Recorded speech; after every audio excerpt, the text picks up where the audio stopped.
साहब आप? बड़े साहब, सबसे बड़े साहब ये आपके सामने खड़े रहे, आपके पूरे बड़े में से छोटे के एमएलए हो मैं प्रोटोकॉल है मेरे सामने बड़े साहब आपको बोलो। अस्सलाम वालेकुम दोस्तों, आज के वीडियो में हैरान कर देने वाली चीज़ें निकल के सामने आए हैं। ये कोई मामूली मस्जिद नहीं है बल्कि जामा मस्जिद है संभल की। इस मस्जिद को मंदिर बताकर डिस्ट्रिक्ट कोर्ट के अंदर आज एक याचिका दायर की गई थी। मतलब कि एक पिटीशन डाले थे, कोर्ट ने हाथों हाथ वो पिटीशन को एक्सेप्ट भी कर लिया और इमीडिएटली यहाँ का सर्वे होना बोल के ऑर्डर भी दे दिया। जिसके बाद में यहाँ पर आप देख सकते हैं मस्जिद के बाहर एक बड़ी तादाद में पुलिस के साथ कई सारी टीमें पहुँच चुकी है। पुलिस की मौजूदगी में अभी यहाँ का सर्वे पूरी तरीके से मुकम्मल हो चुका है। ये जामा मस्जिद है संभल की, जहाँ पर ये सर्वे हुआ। उसके बाद में क्या बयानात सामने आए यहाँ पर आप सुन सकते हैं। हम प्रतिवादी हैं, अभी हमें नोटिस तामील कराया गया है, हम भी मौजूद थे, लेकिन सर्वे में कोई ऐसी आपत्तिजनक कोई चीज़ नहीं पाई गई है जिससे कोई संदेह इस तरह का हो। यही माना जाएगा कि ये असलियत में जामा मस्जिद ही है, मस्जिद ही है। कितने घंटे सर्वे चला होगा? तकरीबन 2 घंटे चला। जिस तरीके से आदेश जारी हुआ था, किस तरीके से मानते हैं कोर्ट ने जो आदेश दिया, आज ही दावा हुआ और आज ही सर्वे का आदेश हो गया? नहीं, देखिए, कोर्ट ने जो सर्वे का आदेश दिया था वो विदिन 7 डेज़ के लिए दिया था, लेकिन चूँकि वकील कमिश्नर जो हैं उन्होंने अपनी मजबूरी बताई कि उनकी बेटी की लगन आ रही है, इस वजह से वो अभी आ गए। इसके पीछे और कोई बात नहीं। कितने लोग मौजूद रहे थे मतलब कोर्ट कमिश्नर के? तो उनके एक वादी थे और एक कोर्ट कमिश्नर थे, डीएम साहब थे, एसडीएम साहब और एसपी साहब थे, और हम सब लोग कमेटी के हम 4-5 लोग। क्या रहा सर्वे में 2 घंटे चला? क्या सर्वे में उन्होंने पूरी जामा मस्जिद के फोटोग्राफी की है, यही सर्वे था उनका, उन्होंने कर ली, वो कंप्लीट कर ली उन्होंने, शादी दिन करनी थी उन्होंने कर ली। देखिए, संभल में जो हरिहर मंदिर है, हम सारे लोग जानते हैं कि हमारी आस्था का केंद्र है और हमारे बिलीफ और फेथ के अनुसार यहाँ पे 10 अवतार में से कल की अवतार इसी जगह पे होना है। 1529 में बाबर ने इस जगह को, मंदिर को तोड़ के यहाँ पे तथाकथित मस्जिद के रूप में कन्वर्ट करने की कोशिश की थी और आज उसी के लिए यहाँ पे दावा पेश किया गया है, क्योंकि ये एक एएसआई प्रोटेक्टेड एरिया है और एएसआई प्रोटेक्टेड एरिया में किसी भी तरह का अतिक्रमण नहीं हो सकता है। वहाँ पे अभी भी ऐसे बहुत सारे साइंस और सिंबल्स हैं जो हिंदू मंदिर के हैं, हरिहर मंदिर के हैं। इसीलिए आज इन सारी बातों को ध्यान में रखते हुए माननीय सिविल जज सीनियर डिवीजन संभल ने ये आदेश पारित किया है कि वहाँ पे एडवोकेट कमीशन जारी हो और एडवोकेट कमीशन वहाँ पे सर्वे करके वीडियोग्राफी, फोटोग्राफी के माध्यम से उसके बाद कोर्ट के समक्ष अपनी रिपोर्ट दाखिल करे और कोर्ट के ऑर्डर की कंप्लायंस में, न्यायालय की आदेश की कंप्लायंस में हम लोग आगे बढ़ेंगे और एडवोकेट कमीशन महोदय से नियुक्त का ये प्रार्थना करेंगे कि वो कोर्ट के ऑर्डर की कंप्लायंस में वहाँ पे कमीशन आगे बढ़ाएं और वहाँ पे फोटोग्राफी, वीडियोग्राफी के माध्यम से कमीशन कैरी आउट करने के बाद माननीय न्यायालय के सामने ऑर्डर 26 रूल 9 और 10 के तहत अपनी रिपोर्ट सबमिट करें।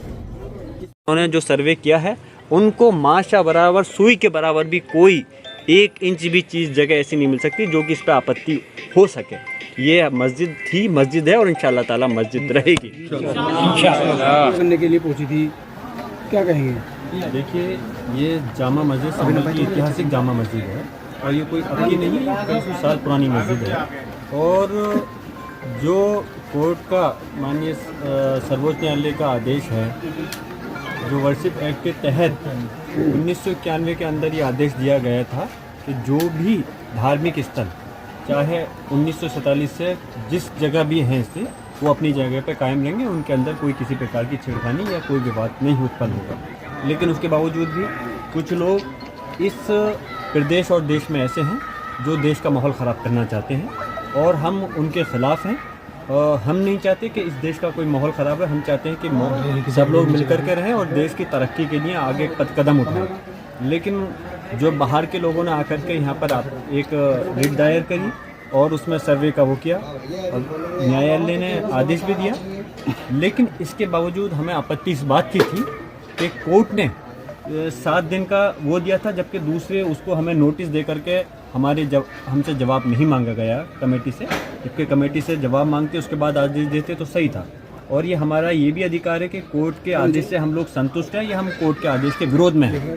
कोर्ट के आदेश से हम संतुष्ट नहीं होते तो इस वजह से हम हायर कोर्ट के अंदर हमें जाने का हमारा अधिकार है। और खैर, लेकिन इसके बावजूद भी विदिन 7 डेज़ का आदेश था कि रिपोर्ट देनी थी कमीशन को, लेकिन एकदम से इतनी तेज़ी के साथ कोई अर्जेंट और इमरजेंसी नहीं थी, उसके बावजूद भी कमीशन आया और डीएम, एसपी और इनके पुलिस प्रशासन के साथ में आया। लेकिन यहाँ के मुसलमानों ने और सब लोगों ने मिलकर के, जनप्रतिनिधियों, मुसलमानों, सब ने मिलकर करके ये चीज़ साबित की कि हमें कोर्ट के मामले में हम कोई विरोध नहीं कर रहे और हम माहौल संभल का बहुत अच्छा रखना चाहते हैं।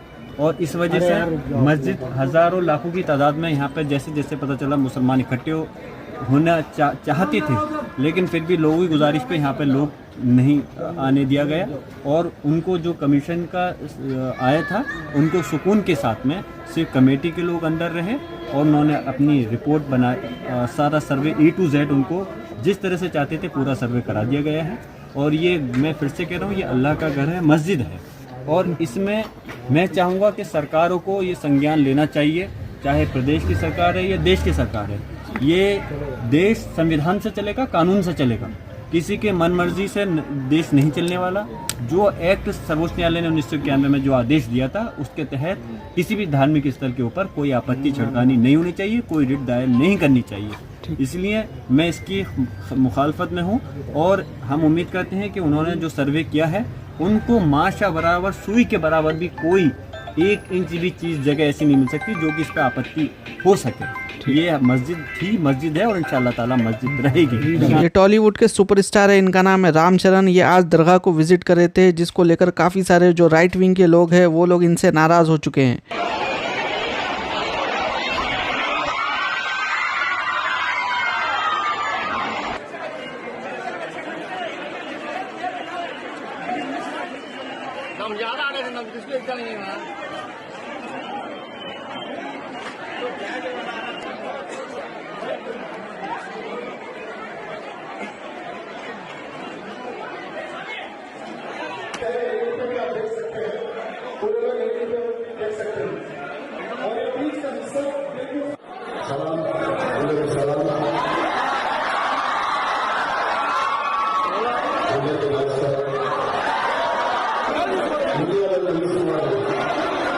इतने दिन से मजलिस इत्तेहादुल मुस्लिमीन के MLA माजिद हुसैन महाराष्ट्र के अंदर इतनी मेहनत करे, लेकिन वापस आने के बाद में जैसे ही इनको मालूम हुआ फुटपाथ पे कारोबार करने वाले परेशान हो चुके हैं, किस तरह से उन लोगों की मदद करने के लिए पहुंच चुके हैं, यहाँ पर आप देख सकते हैं। पूरा उंगली करूंगा, मेरे से बगैर पूछे कोई काम नहीं करना, अंदर भी बोलो। मैं तो मेरे को उंगली करूंगा, मैं सबको उंगली करूंगा, याद रखो, काम कर लिए अलग है। वो बड़े साहब, सबसे बड़े साहब आपके सामने खड़े रहे, आपके पूरे बड़े में से छोटे के MLA हूँ मैं, प्रोटोकॉल है मेरे सामने, बड़े साहब आपको बोलो। कोई नहीं करते आपको कॉल, कोई नहीं करते, मैं करता हूँ कॉल। मेरे को कोई तकलीफ है तो मैं करता हूँ आपको कॉल, मैं हूँ यहाँ का, मैं आपको हम जिम्मेदार है, हम बोलते कोई बोले रहे वो ये ना यही सब गेट के सामने लगाए बोल के, तो तुम वो कहीं तोड़े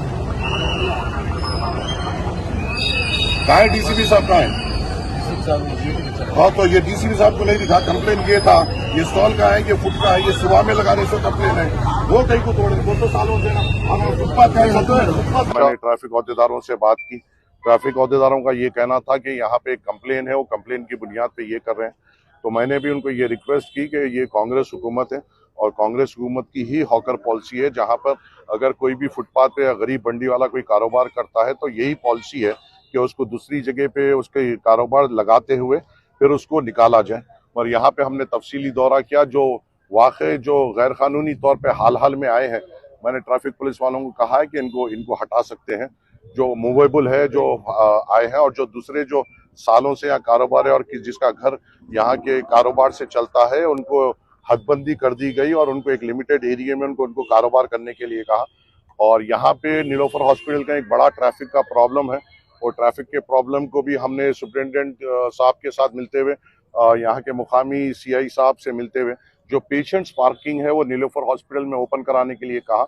और एक जगह हमने देखी है मगर वहाँ पे ज़्यादा गंदगी और झाड़ उगने की वजह से कल वहाँ पे JCP लगाकर वहाँ पे साफ सफाई की जाएगी और फिर यहाँ पे CI साहब की निगरानी में वहाँ पे पेशेंट पार्किंग का स्टार्ट किया जाएगा। तो ये थे आज के लेटेस्ट अपडेट्स। और भी अपडेट्स के लिए रियलमी पे चैनल को फॉलो कर लीजिए। इंशाल्लाह अगले वीडियो में मुलाकात होगी। अल्लाह हाफिज़।